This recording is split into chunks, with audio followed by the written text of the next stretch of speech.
Hello friends, welcome to our channel. Daily ऐसी ही new dictations के लिए चैनल को सब्सक्राइब करना ना भूलें। सब्सक्राइब बटन के पास में बेल आइकन को प्रेस करना बिल्कुल ना भूलें, जिससे कि डेली न्यू वीडियोस की नोटिफिकेशन आपको सबसे पहले मिल सके। डिक्टेशन में हार्डवर्ड की आउटलाइन यहाँ बना दी गई है, आप इसका स्क्रीनशॉट ले सकते हैं। डिक्टेशन की PDF पाने के लिए आप हमारे टेलीग्राम चैनल को ज्वाइन कर सकते हैं। टेलीग्राम चैनल का लिंक वीडियो के डिस्क्रिप्शन में दे दिया गया है। डिक्टेशन स्टार्ट होगी 3 सेकेंड बाद। 3, 2, 1 स्टार्ट। भारतीय राजनीति में नारों का इतिहास चुनावों से बहुत पुराना है। पार्टियों के चुनावी घोषणा पत्र, उनकी नीतियां सब अपनी जगह पर होते हैं, मगर चुनाव में समा बांधने का काम चुनावी नारे ही करते नजर आते हैं। किसी भी पार्टी का काम बगैर नारों के नहीं चल सकता। इसके लिए हाई कमान बड़े बड़े लिखाड़ों को हायर करने तक तैयार रहते हैं। यह नारे ही उनकी हार या जीत सुनिश्चित करते हैं। नारे बहुत कुछ कर सकते हैं।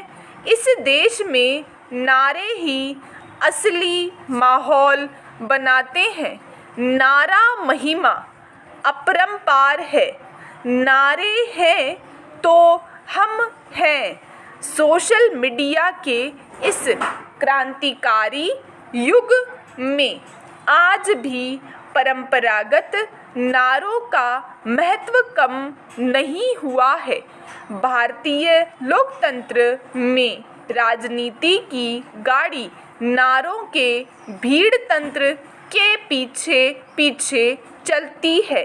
ज़्यादा पीछे न जाते हुए हम नारों के पिछले 100 साल के इतिहास पर जाएं तो जब तिलक ने स्वराज्य हमारा जन्मसिद्ध अधिकार है कहा, तो देशवासियों को अपने अधिकारों का ध्यान आया।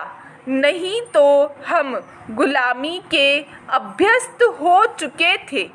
एक नारे के बल पर अधिकार नाम की चिड़िया से हमारा परिचय कराने के कारण बाल गंगाधर तिलक इतिहास में अमर हो गए।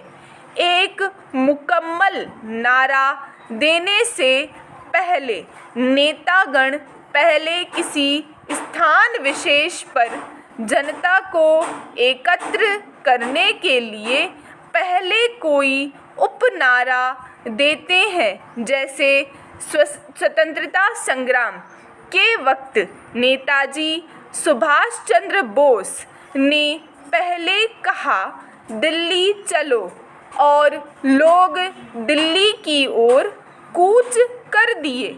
इसके बाद नेताजी ने अपना चिरस्मरणीय नारा, तुम मुझे खून दो मैं तुम्हें आज़ादी दूंगा, दिया।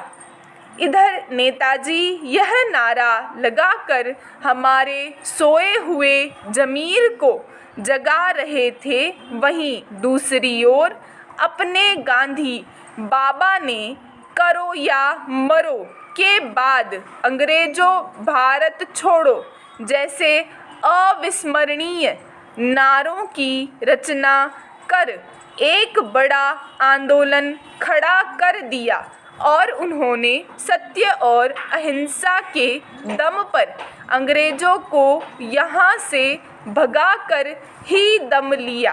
पैरा, देश तो स्वतंत्र हो चुका था, लगा था कि नारों का काम भी खत्म हुआ, लेकिन नहीं, नारे कभी नहीं मरते। देश की आज़ादी के पहले जितने नारे लगते थे, अब उससे दुगुनी मात्रा में नारे लगने लगे। देश की चुनौतियां नारों में तब्दील होकर सामने आई। लाल बहादुर शास्त्री ने जय जवान जय किसान का नारा लगाया, जिसमें बाद में अटल जी ने जय जवान जय किसान जय विज्ञान में तब्दील कर अपना नाम दिया।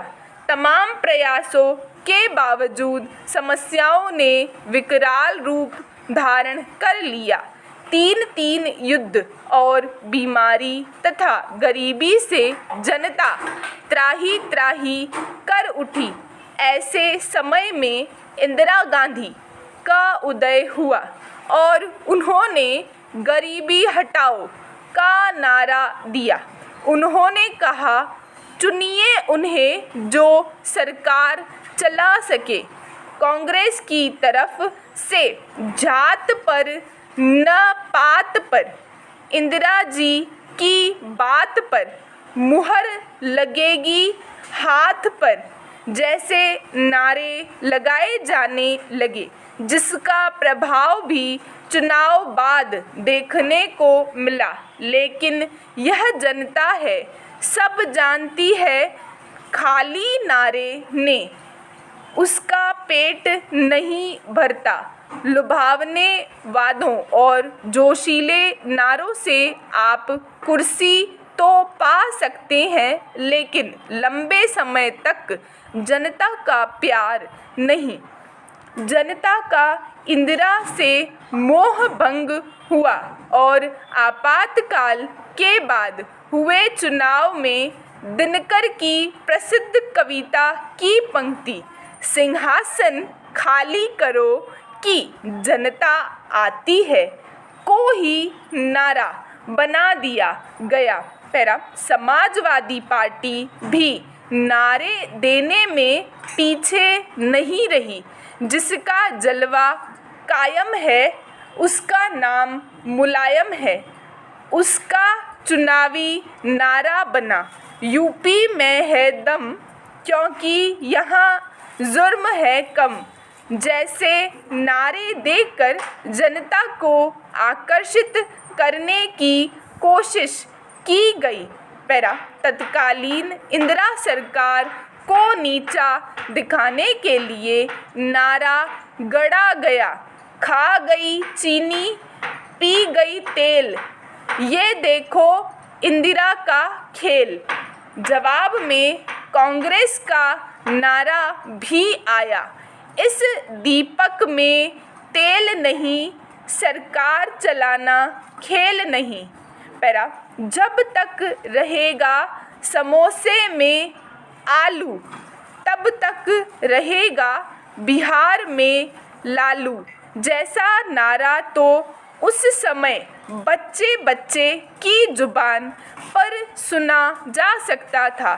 बिहार के एक और लाल रामविलास पासवान के समर्थकों ने नारा बुलंद किया, धरती खोजे आसमान, पासवान पासवान। कांग्रेस में इंदिरा के बाद राजीव गांधी आए तो नारा दिया गया, तूफान में न आंधी में, विश्वास है राजीव गांधी में। जब सारे मुद्दे अन्य पार्टियों ने पकड़ लिए तो बीजेपी ने सत्ता प्राप्ति के लिए राम मंदिर का एक नया मुद्दा उछाल दिया और नारा दिया, राम लला हम आएंगे, मंदिर वहीं बनाएंगे। एक तरफ उसके लोग अपनी पार्टी की हवा बनाने में लग गए, वहीं दूसरी ओर उसने कांग्रेस राज में हुए घोटालों को भी लेकर जनता के सामने पहुंची और उसने बोफोर्स घोटाले पर सरकार को घेरते हुए सेना खून बहाती है, सरकार कमीशन खाती है का नारा दिया। पैरा नारा बनाना और फिर उसे अवाम तक पहुंचाना कोई हंसी ठट्ठा नहीं। नारे की सफलता इसी में है कि उसे बुलंद आवाज़ के साथ लगाया जाए। वैसे भी नारे तो कार्यकर्ता लगाते हैं, नेता तो अपनी रणनीति के हिसाब से नारे सेट करता है और एक बार अपने भाषण के जरिए उस नारे का अपने मुखारविंद से लोकार्पण करता है। स्टॉप, डिक्टेशन समाप्त हुआ। फ्रेंड्स, अगर ये वीडियो पसंद आया तो प्लीज़ लाइक शेयर सब्सक्राइब करना ना भूलें। Thanks for watching.